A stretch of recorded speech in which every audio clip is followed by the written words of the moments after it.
ദേശവിരുദ്ധത ഭൂഷണമാക്കിയ ഒരുപാട് പേരെയാണ് കേരളത്തിൽ ഓപ്പറേഷൻ സിന്ദൂറിന് ശേഷം നമ്മൾ മലയാളികൾ കണ്ടത്. അത്തരക്കാർക്ക് നല്ലൊരു മറുപടി ഇതാ.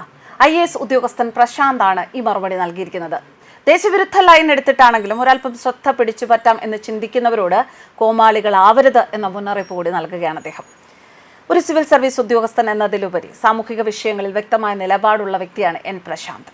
ഇന്ത്യ പാകിസ്ഥാൻ സംഘർഷം രൂക്ഷമാകുന്ന ഈ സാഹചര്യത്തിൽ സോഷ്യൽ മീഡിയയിൽ വരുന്ന അനാവശ്യ ചർച്ചകൾ, വിമർശനങ്ങൾ ഇതിനെയൊക്കെ ചൂണ്ടിക്കാണിക്കുകയാണ് ഇദ്ദേഹം.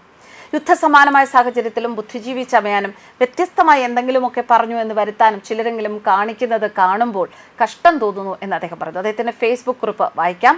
യുദ്ധത്തിന്റെ ശൗര്യവും ത്യാഗവും വേദനകളും നിറഞ്ഞ കഥകൾ കേട്ട് വളർന്ന ബാല്യകാലമാണ് എനിക്ക്. അപ്പൂപ്പന്മാർ രണ്ടാളും പട്ടാളക്കാരായിരുന്നു. അച്ഛൻ്റെ അച്ഛൻ ശ്രീ കുഞ്ഞിരാമൻ നായർ നേരത്തെ അന്തരിച്ചു. അമ്മയുടെ അച്ഛൻ retired captain Sankaran Nair.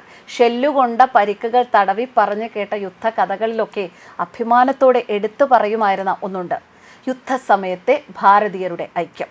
ഹിന്ദുവെന്നോ മുസ്ലിമെന്നോ ക്രിസ്ത്യാനിയെന്നോ സിഖെന്നോ ഭേദമില്ലാത്തതാണ് Indian സൈന്യം. നമ്മളിൽ ഒരാളെ തൊട്ടാൽ നമ്മൾ ഒരുമിച്ച് നിന്ന് തിരിച്ചടിക്കുന്നതിൻ്റെ രോമാഞ്ചപ്പെടുത്തുന്ന സത്യകഥകൾ. അതേസമയം ഒരു പട്ടാളക്കാരനും യുദ്ധം ആഗ്രഹിക്കാറുമില്ല. ഇനി ഒരു കാര്യം പറയട്ടെ, ഈ യുദ്ധസമാനമായ സാഹചര്യത്തിലും ബുദ്ധിജീവി ചമയാനും വ്യത്യസ്തമായ എന്തെങ്കിലുമൊക്കെ പറഞ്ഞുവെന്ന് വരുത്താനും ചിലരെങ്കിലും കാട്ടിക്കൂട്ടുന്നത് കാണുമ്പോൾ കഷ്ടം തോന്നുന്നു. ജാതിയും മതവും സിന്ദൂരത്തിൻ്റെ ബിംബവും, എന്തൊക്കെ വിവരക്കേടുകൾ! ഐക്യം തകർക്കുന്ന കുത്തിത്തിരിപ്പുകൾ. ദേശവിരുദ്ധ ലൈൻ എടുത്തിട്ടാണെങ്കിലും ഒരൽപ്പം ശ്രദ്ധ പിടിച്ചു പറ്റാം എന്നാണെങ്കിൽ വളരെ കഷ്ടം എന്നേ പറയാനുള്ളൂ. രാഷ്ട്രം എന്നതും രാജ്യസ്നേഹം എന്നതും സാമൂഹിക സത്യങ്ങളാണ്. അവനവന്റെ നിലനിൽപ്പും അസ്തിത്വവും ഭാരതീയൻ എന്ന ഒരു വാക്കിലാണെന്ന് ആദ്യം മനസ്സിലാക്കണം. അല്ലാതെ തലമറന്ന് എണ്ണ തേക്കരുത്. കേരളത്തിൽ നമ്മുടെ കൺമുന്നിലുള്ള അനീതികളെക്കുറിച്ച് ശബ്ദിക്കാൻ മടിയുള്ളവർ ശത്രുരാജ്യത്തിന് നീതി ഉറപ്പാക്കാൻ വെമ്പൽ കൊള്ളുന്നത് അത്ര വെടിപ്പല്ല. സംഘർഷം നടക്കുന്ന സമയത്ത് പാലിക്കേണ്ട മിനിമം മര്യാദയാണ് രാജ്യത്തിന്റെ നേതൃത്വത്തെ ശക്തിപ്പെടുത്തുക എന്നത്, ഒത്തൊരുമ കാത്തു സൂക്ഷിക്കുക എന്നത്. ഈ സമയത്ത് തിരുവാ തുറക്കാൻ തീരുമാനിക്കുന്ന ബുദ്ധിജീവികളും രാഷ്ട്രീയ നേതാക്കളും കുറച്ചുകൂടി ഉത്തരവാദിത്തം കാണിക്കണം. ഇന്ത്യയുടെ നാനാഭാഗത്തും മാന്യമായി ജോലി ചെയ്ത് ജീവിക്കാനേ നാടുവിട്ട മലയാളികളുണ്ട്.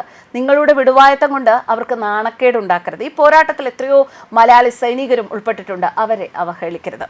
സൈനിക നീക്കങ്ങൾ ആസൂത്രണം ചെയ്യാനും യുദ്ധസംബന്ധമായ തീരുമാനങ്ങൾ എടുക്കാനും വിവരങ്ങൾ യഥാസമയം വേണ്ട രീതിയിൽ മാത്രം വെളിപ്പെടുത്താനും തീരുമാനങ്ങൾ അച്ചടക്കത്തോടെ നടപ്പിലാക്കാനും കഴിവുള്ള സംവിധാനങ്ങൾ ഭാരത സർക്കാരിനുണ്ട്. ചാനൽ ചർച്ചയും കവലപ്രസംഗവും പോലെ അല്ല ഈ പണി.